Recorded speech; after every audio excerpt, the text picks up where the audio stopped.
Hello दोस्तों, इस channel में आप लोगों का स्वागत है। आज हम लोग एनसीईआरटी बेस पर जो है आधारित मूल अधिकार फंडामेंटल राइट्स हमारा कितना है, कौन कौन है और क्या है, इसके बारे में आज हम लोग चर्चा करेंगे। तो दोस्तों चलिए देर न करते हुए सेशन को आगे बढ़ाते हैं। लेकिन इससे पहले आप लोग से रिक्वेस्ट है कि मेरे चैनल को सब्सक्राइब अवश्य करें, लाइक शेयर अपने दोस्तों के साथ करें दोस्तों, ताकि मैं एक एक करके वीडियो जो लेकर के आऊँगा जो आप लोगों के पास स्वतः पहुंच जाएगा दोस्तों। तो चलिए शुरू करते हैं। मूल कर्तव्य क्या है? मूल कर्तव्य फंडामेंटल राइट्स क्या है दोस्तों?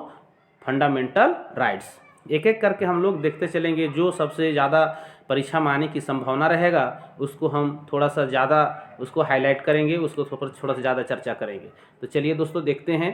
पहला पॉइंट क्या है? भारतीय संविधान की किस भाग के अंतर्गत नागरिकों को मौलिक अधिकार प्रदान किया गया है? मौलिक अधिकार प्रदान किया गया है ना? संविधान के किस भाग? हम लोग सब जानते हैं कि संविधान के टोटल कितने भाग हैं से, उनमें से जो है टोटल भाग में से जो है भाग 3 अनुच्छेद 12 से 35 के बीच में जो है हमारा मूल अधिकार यानी कि मौलिक अधिकार जो है उसका वर्णन किया गया है। परीक्षा में आता है कि किस अनुच्छेद से कहाँ तक इसका वर्णन किया गया है। तो अनुच्छेद 12 से लेकर के 35 के बीच में जो है इसका वर्णन किया गया है दोस्तों, है ना। अगला पॉइंट देखते हैं।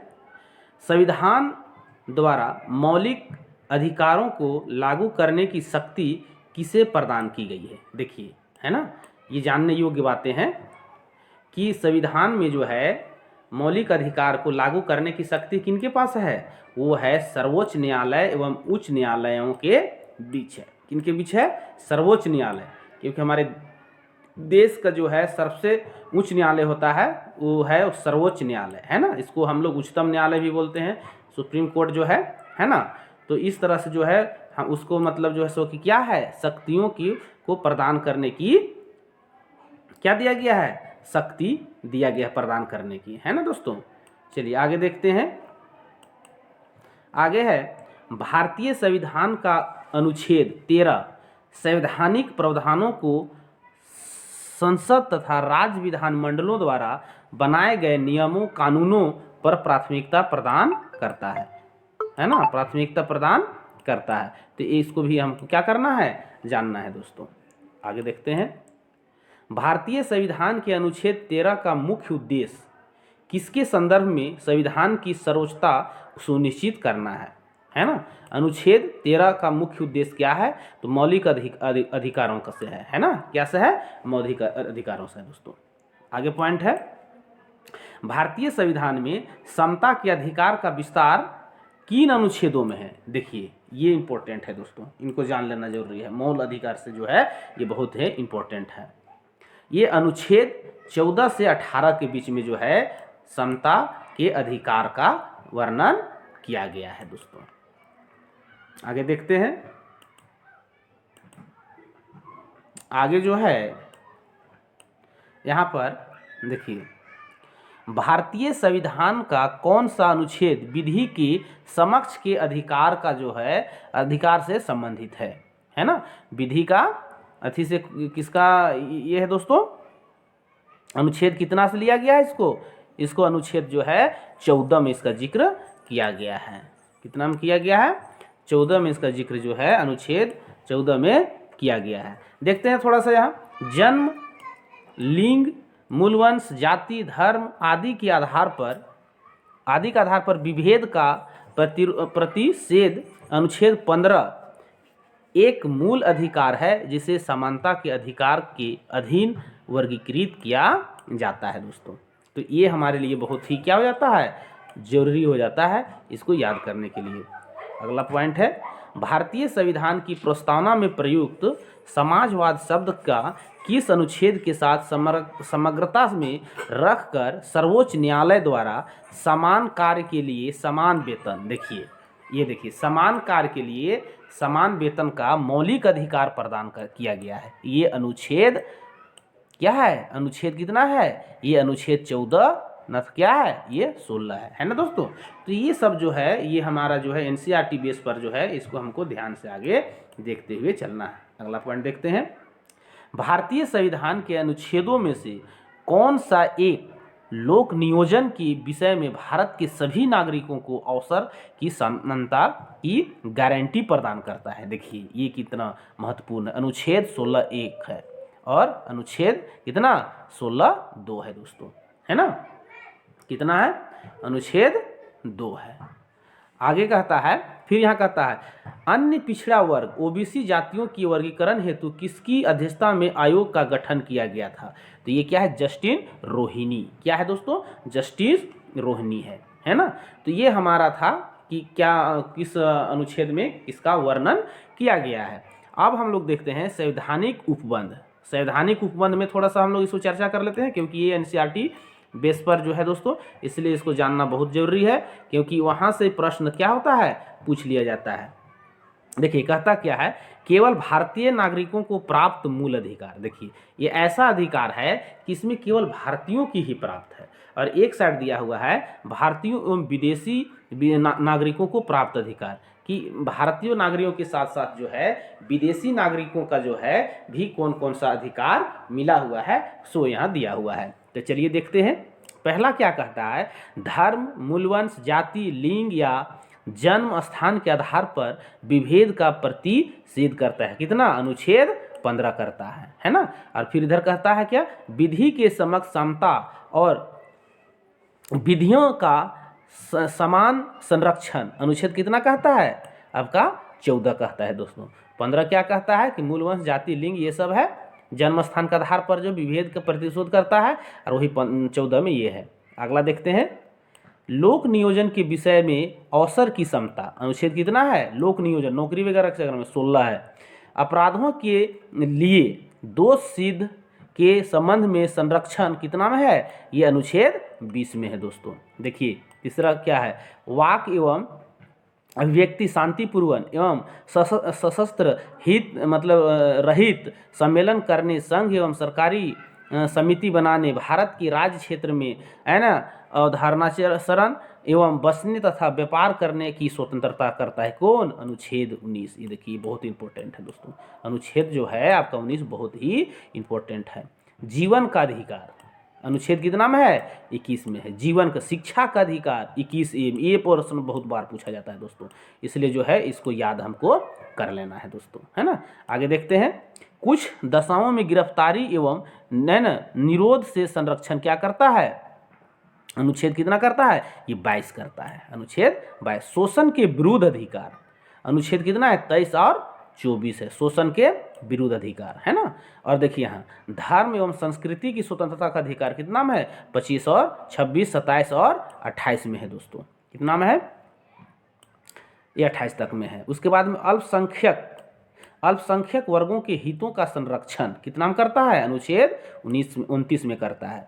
शिक्षण संस्थाओं की स्थापना और प्रशासन करने का अल्पसंख्यक वर्गों का अधिकार कितना में है, ये है अनुच्छेद 30 में है दोस्तों। तो ये जो आपको यहाँ पर जितना भी दिया हुआ है दोस्तों, इसको बढ़िया से क्या करना है, हमको पॉइंट बाय पॉइंट देख लेना है, क्योंकि जो है ये एनसीईआरटी बेस पर जो है, और इससे जो है सो बाहर क्वेश्चन नहीं रहता है। चलिए आगे देखते हैं, अगला पॉइंट देखते हैं, संविधान के किस अनुच्छेद के अंतर्गत अस्पृश्यता का उन्मूलन किया गया। ये वीवीआई हो जाता है दोस्तों, ये क्या हो जाता है, वीवीआई हो जाता है ये।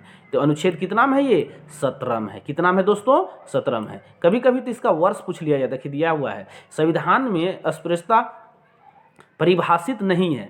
अस्पृश्यता निवारण अधिनियम कब बना है, 1955 के अंतर्गत जो है अस्पृश्यता को बढ़ावा देने का एक दंडनीय क्या है, अपराध है दोस्तों। इसलिए यह जो है वीवीआई हो जाता है, इसको हमको याद ही कर लेना है ना।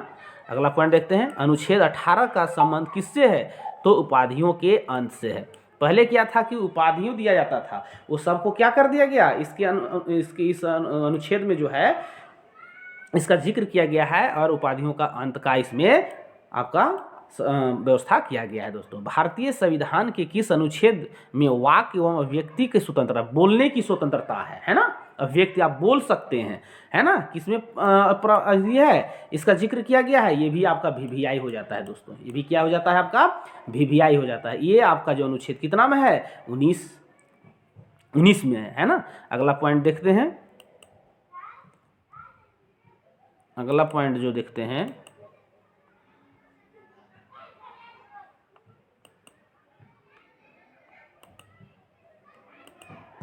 अगला पॉइंट देखते हैं। देखिए यहाँ पर जो है, यहाँ पर कह रहा है दोस्तों, भारत के संविधान में प्रेस की स्वतंत्रता। देखिए ये बहुत इंपॉर्टेंट है, ये वीवीआई हो जाता है ना। प्रेस की स्वतंत्रता का प्रत्यक्ष प्रावधान नहीं है, परंतु यह स्वतंत्रता की किस अनुच्छेद के अंतर्गत ये आता है, 19A में। देखिए यहाँ 19A में क्या है, व्यक्ति वाक की स्वतंत्रता है, और यहाँ पर जो है क्या दिया है, प्रेस की स्वतंत्रता 19A, ये वीवीआई हो जाता है। ये तो बहुत बार पूछा गया है दोस्तों, इसलिए जो है इसको क्या करना है, याद ही कर लेना है। इसको क्या करना है दोस्तों, याद कर लेना है। आप लोग मेरे चैनल में इसी तरह से बने रहें, और एक एक करके वीडियो जो है हम लोग आगे एनसीईआरटी बुक पर आधारित जो है देखते चलते हैं। आप लोग लाइक शेयर अपने दोस्तों के साथ करते रहें दोस्तों। देखिए फिर यहाँ पर दिया हुआ अनुच्छेद 19 के अंतर्गत 6 स्वतंत्रता है। अनुच्छेद कितना है, 19 के अंतर्गत जो है कितने दिया हुआ है, ये आपको 6 स्वतंत्रता यहाँ पर क्या किया गया है, दिया हुआ। वाक से अभिव्यक्ति की स्वतंत्रता है, कोई वृत्ति आजीविका व्यवसाय का व्यापार करने का अधिकार है, भारत के किसी भाग में निवास करने व बसने का अधिकार की स्वतंत्रता है, भारत के राज्य क्षेत्र में अवैध संचार अधिकार का स्वतंत्रता है ना। उसके बाद में समा का संघ या सहकारी समिति कराने, ये सब इसका अधिकार, शांतिपूर्व हथियार रहित सम्मेलन करने की स्वतंत्रता है। तो इस तरह से जो है आपका जो 19 जो अनुच्छेद है, इसमें इतना तरह की स्वतंत्रता का किया गया है, हम लोगों के लिए दिया गया है दोस्तों। और इसके तहत जो है हम अपना काम या फिर अपने अनुसार जो हम इसको उपयोग में लाते हैं। अगला देखते हैं, व्यक्तिगत स्वतंत्रता के अधिकार के लिए कौन सी याचिका दायर की जा सकती है। देखिए ये बहुत इंपॉर्टेंट है, ये वीवीआई हो जाता है दोस्तों। ये जो है वीवीआई हो जाता है। ये क्या होता है, बंदी प्रत्यक्षीकरण। क्या है दोस्तों, बंदी प्रत्यक्षीकरण। ये बहुत इंपॉर्टेंट है ना। अगला देखते हैं पॉइंट, संसद को मौलिक अधिकारों में संशोधन का अधिकार किस अनुच्छेद के बाद निर्णय के लिए आधार पर प्राप्त किया गया है। देखिए ये क्या गया है, केशवानंद भारती बनाम केरलवाद 1973, है ना। ये देखिए आपका एनसीईआरटी में ये दिया हुआ है दोस्तों, है ना। तो वही चीज़ दिया हुआ था, फैक्ट चीज़ दिया हुआ रहता है एनसीईआरटी, है ना। तो इसलिए जो है इसको हमको ध्यानपूर्वक जो है पढ़ते हुए और आगे देखना है। अगला पॉइंट देखते हैं, संपत्ति के मौलिक अधिकार को किस संविधान संशोधन के द्वारा मौलिक अधिकारों की श्रेणी से हटाकर केवल वैधानिक अधिकार कर दिया गया। देखिए ये वीवीआई हो जाता है हम लोगों के लिए, क्या हो जाता है, वीवीआई हो जाता है। 44वें संविधान संशोधन 1978 के द्वारा जो है इसको क्या कर दिया गया, इसको आपको जो है मौलिक अधिकार से क्या कर दिया गया, हटा दिया गया, और 300A अनुच्छेद में इसको क्या कर दिया गया, रख दिया गया। वर्तमान समय में जो है भारतीय संविधान के अंतर्गत संपत्ति का अधिकार है कि नहीं है, किस प्रकार के अधिकार कर दिया गया, संपत्ति के अधिकार को हटाकर किस में क्या मतलब उसको कर दिया गया है दोस्तों। तो ये जो कर दिया गया है वैधानिक अधिकार, क्या कर दिया गया है, वैधानिक अधिकार के रूप में इसको क्या केवल कर दिया गया है, रख दिया गया है। अगला देखते हैं पॉइंट, अगला है, भारतीय संविधान के किस अनुच्छेद के अंतर्गत यह प्रावधान किया गया है कि किसी अपराध के अभियुक्त को स्वयं अपने विरुद्ध गवाह बनने के लिए बाध्य नहीं किया जा सकता है। देखिए बहुत ये मतलब जो है सो कि ये बहुत हमारे लिए क्या हो जाता है, इम्पोर्टेंट। अनुच्छेद कितना है, 20C में है ना, कितना है, अनुच्छेद 20C में है दोस्तों। अगला पॉइंट देखते हैं, संविधान का कौन सा अनुच्छेद दोष सिद्धि के संबंध में अभिव्यक्तियों को दोहरे दंड एवं स्व अभिशासन से संरक्षण प्रदान करता है ना। किस अनुच्छेद में है ये अनुच्छेद कितना में है, ये अनुच्छेद आपका 20 में है दोस्तों। अगला पॉइंट देखते हैं, भारतीय संविधान का कौन सा अनुच्छेद व्यक्ति की विदेश यात्रा के अधिकार को संरक्षण करता है, मतलब बचाता है। ये अनुच्छेद कितना है, 21 अनुच्छेद में है दोस्तों। अगला पॉइंट देखते हैं, मौलिक अधिकारों के अंतर्गत कौन सा अनुच्छेद बच्चों के शोषण के विरुद्ध प्रावधान संबंधित है दोस्तों। ये देखिए ये वीवीआई हो जाता है हमारे लिए, ये क्या हो जाता है दोस्तों, ये वीवीआई हो जाता है। कितना है अनुच्छेद? अनुच्छेद 24 के तहत जो है बच्चों के शोषण के विरुद्ध का प्रावधान किया गया है दोस्तों। ये सब रट ही लेना है, यानी कि समझ करके इन लोग को पढ़ लेना है, ताकि ये प्रश्न आवे परीक्षा में तो किसी तरह से जो है मतलब प्रश्न में परीक्षा में न छूटे। भारतीय संविधान के अनुच्छेद 25 में प्रयुक्त हिंदू शब्द में बौद्ध, जैन और सिख धर्म भी सम्मिलित है दोस्तों, है ना। अब आगे देखते सूचना का अधिकार। सूचना का अधिकार एक विधिक अधिकार है जो सूचना का अधिकार अधिनियम 2005 में बना है को माध्यम से प्रदान किया जाता है ना। आर्थिक रूप से पिछड़े वर्ग, आर्थिक रूप से पिछड़े वर्ग को संरक्षण मतलब आरक्षण प्रदान करने के लिए संविधान में कौन से अनुच्छेद जोड़े गए हैं? तो अनुच्छेद कितना है? 15(6) तथा 16(6) में है दोस्तों। ये भी बहुत हमारे लिए इम्पोर्टेंट हो जाता है। और सबसे इम्पोर्टेंट देखिए यहाँ पर दोस्तों, 6 से 14 वर्ष की आयु के बच्चों को प्रदत्त शिक्षा का अधिकार किस प्रकार का अधिकार है? तो ये है मूल अधिकार है। क्या है दोस्तों? ये है हमारा मूल अधिकार है। देखिए, भारतीय संविधान द्वारा प्रदत्त संवैधानिक उपचारों का अधिकार गैर नागरिकों को भी उपलब्ध है। देखिए, ये बहुत इंपॉर्टेंट है दोस्तों, ये जो है आपका बहुत इंपॉर्टेंट है। भारतीय संविधान द्वारा प्रदत्त संवैधानिक उपचारों का अधिकार गैर नागरिकों को भी यह क्या है? ये प्राप्त है दोस्तों। तो कह देगा कि गैर नागरिकों को भी किसको, कौन सा अनुच्छेद, कौन सी क्या चीज प्राप्त है, कौन सा है? तो संवैधानिक उपचारों का अधिकार, है ना। कौन सा मूल अधिकार राष्ट्रीय आपातकाल में भी समाप्त या सीमित नहीं किया जा सकता है कि नहीं है? कौन जो है उसको जो है कि वह समाप्त नहीं किया जा सकता है? तो ये है कौन सा? व्यक्तिगत स्वतंत्रता तथा जीवन का अधिकार। जीवन का अधिकार जो है इसको जो अगर आपातकाल भी लग जाए तब भी इसको समाप्त नहीं किया जा सकता है। कौन? व्यक्तिगत स्वतंत्रता तथा जीवन का अधिकार, इसको ही नहीं किया जा सकता है ना। अगला देखते हैं। फिर कहता है कि बंधुआ मजदूर, देखिए बंधुआ मजदूर उन्मूलन अधिनियम संसद द्वारा किस वर्ष पारित किया गया था? बंधुआ मजदूर, है ना। ये पहले बहुत होता था दोस्तों, है ना, बेगारी खटवाया जाता था और पैसा वैसा नहीं दिया जाता था, है ना। इस पर एक कानून बन गया है। ये कब बना है? वर्ष 1976 में। ये जान लेना जरूरी है दोस्तों, है ना, 1976 में।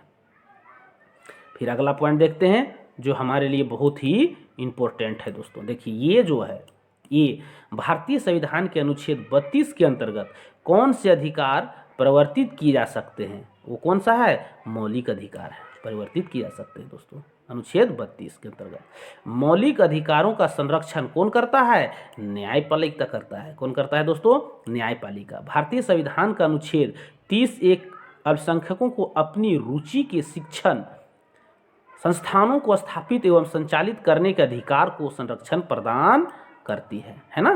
तो ये जो है इसको क्या करती है? संरक्षण प्रदान करती है। अगला पॉइंट देखते हैं। डॉक्टर भीमराव अंबेडकर ने मौलिक अधिकारों में से किसे संविधान का हृदय एवं आत्मा कहा गया है? वाह, क्या ये है आपका जबरदस्त क्वेश्चन। ये VVI है दोस्तों, ये परीक्षा में पूछ लिया जाता है, इसलिए इसको हमको याद करना है कि डॉक्टर भीमराव अंबेडकर ने मौलिक अधिकारों में से किसे संविधान का हृदय एवं आत्मा कहा गया है? संवैधानिक उपचारों का अधिकार, जो अनुच्छेद कितना में है? 32 में है। इसको रट ही लेना है दोस्तों, है ना। इसको एकदम जो है इसको रट लेना है, ये परीक्षा में पूछ लिया ही जाता है दोस्तों, है ना। इसलिए इसको जो है ध्यान में रखना है कि अनुच्छेद 32 के तहत जो है इसको क्या कहा गया है? हृदय की आत्मा कहा गया है दोस्तों, है ना। आगे देखते हैं मूल अधिकार और अनुच्छेद। देखिए यहाँ पर जो एक समरी टाइप की यहाँ पर बना दिया, उसको हम लोग थोड़ा सा शॉर्टकट में देखते हैं। समानता का अधिकार अनुच्छेद 14 से 18 के बीच में है। स्वतंत्रता का अधिकार अनुच्छेद 19 से 22 के बीच में है। शोषण के विरुद्ध अधिकार अनुच्छेद 23 से 24 के बीच में है। धर्म की स्वतंत्रता का अधिकार 25 से 28 के बीच में है। संस्कृति और शिक्षा संबंधी अधिकार 29 से 30 के बीच में है। संवैधानिक उपचारों का अधिकार अनुच्छेद 32 में है। इसी को जो है डॉक्टर भीमराव अंबेडकर जी जो है संविधान का हृदय एवं आत्मा कहें। किसको? अनुच्छेद 20 को, है ना।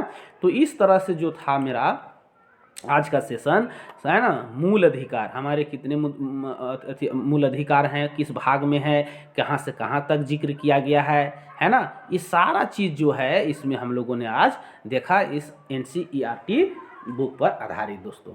तो जिस तरह से आप लोग हमें लाइक और सब्सक्राइब कर रहे हैं दोस्तों, उसी तरह से आप लोग करते रहें और प्यार देते रहें। तब तक के लिए जो है आज का सेशन यहीं तक समाप्त करते हैं। धन्यवाद।